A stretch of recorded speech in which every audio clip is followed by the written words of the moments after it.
Parce que c'est l'économie qui dirige un pays, ce n'est pas la politique. Si vous avez votre père qui vous donne de l'argent chaque matin pour aller à l'école, il va vous dire, mon fils, tu dois être major. Il va vous dire, je ne veux pas que tu rentres après 20 heures chez moi. Il va vous dire, je ne veux pas de mini-jupe, je ne veux pas de garçon chez moi. Si tu trouves que tu es déjà grand, va louer ta maison. Parce que c'est celui qui finance, qui dirige comment est-ce que tu dois fonctionner. Dans notre pays, 85% de nos recettes fiscales proviennent des multinationales. 54% des capitaux qui sont investis chez nous sont des capitaux étrangers. Tout le commerce qu'il y a au Cameroun ne représente même pas 5% du PIB. Qu'est-ce que ça veut dire ces statistiques?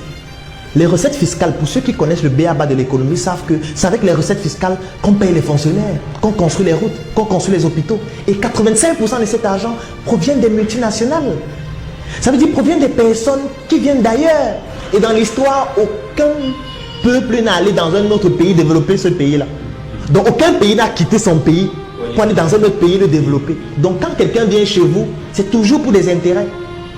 C'est la raison pour laquelle, donc, étant donné que c'est eux qui dirigent notre économie, ils mettent donc sur pied, ils imposent aux politiciens de mettre sur pied une politique qui va garantir ces investissements. Puisque s'il n'y a pas ces investissements, le pays tombe en faillite. Et ce n'est pas le fait de commenter sur Facebook, faire des marches qui vont faire en sorte que ça change. Si ces statistiques-là ne changent pas, rien ne va changer. Et ces personnes-là qui détiennent notre économie ont des intérêts qui sont contraires à l'intérêt général de la population. C'est la raison pour laquelle la politique ne permet pas d'améliorer nos conditions de vie. Je prends un autre exemple qui va peut-être vous choquer. Moi, dernièrement, j'ai consulté les statistiques d'un service qui s'appelle Orange Money. C'est un service qui est en train de faire fureur au Cameroun, qui est en train de déstabiliser même certaines entreprises locales. Et les statistiques sont effrayantes. C'est un service qui revendiquait en juin 2015 17,4 millions d'utilisateurs. C'est un service qui est présent dans 14 pays africains, notamment les pays d'Afrique subsaharienne. Au mois de juin 2016, ils ont fait un chiffre d'affaires de 655 milliards de francs CFA. Ça veut dire 1 milliard d'euros dans des pays pauvres et très endettés. Au cours de l'année 2015, leurs transactions financières dépassaient c'était exactement 4 885 milliards. Et moi, j'ai comparé ça avec le budget du Cameroun de 2016, qui était de 4 200 milliards environ. Donc, les transactions financières de Orange Money, ça dépassait le budget du Cameroun. Parce que quand on dit que c'est eux qui détiennent notre économie, on a l'impression qu'on raconte les bénis bouillis. C'est donc pour ça qu'il faudrait que nous s'arme sur le plan économique pour pouvoir répondre à ça. Et pour répondre à ça, qu'est-ce qu'il faut faire? Il faut créer la richesse et non faire l'économie du Bayam Salam. Qu'est-ce qu'on appelle l'économie du Bayam Salam?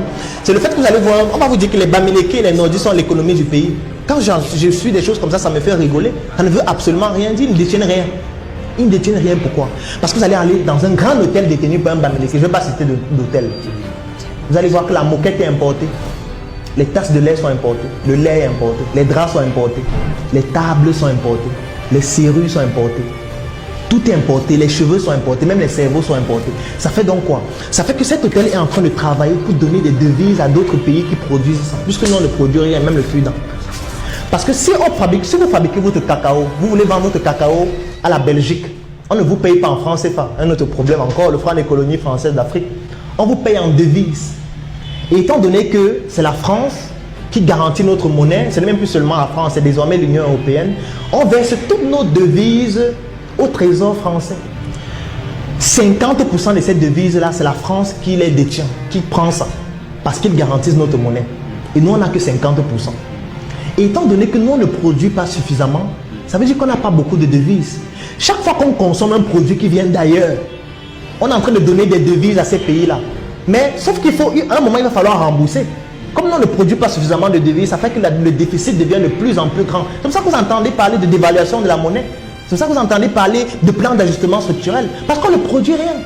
On ne fait que consommer ce qui... C'est pour ça qu'on fait la promotion du Made in Cameroun. Les gens se disent que c'est un slogan. Ce n'est pas un slogan. C'est un élément vital pour l'économie de se développer. Notre système nous a poussé à ne plus croire en nous, on se dit que voilà, la solution viendra forcément des autres. La télé est manipulée, la radio est manipulée, la presse est manipulée parce que l'information est orientée en fonction des intérêts des personnes qui les détiennent. Vous ne pouvez rien réussir seul, vous devez toujours vous considérer comme une pièce d'un puzzle, comme la partie d'un miroir qui s'est brisée et votre but c'est de vous coller avec les autres parties pour former la magnifique image que doit devenir notre pays dans très peu d'années. 2035, c'est loin, c'est maintenant qu'on le fera.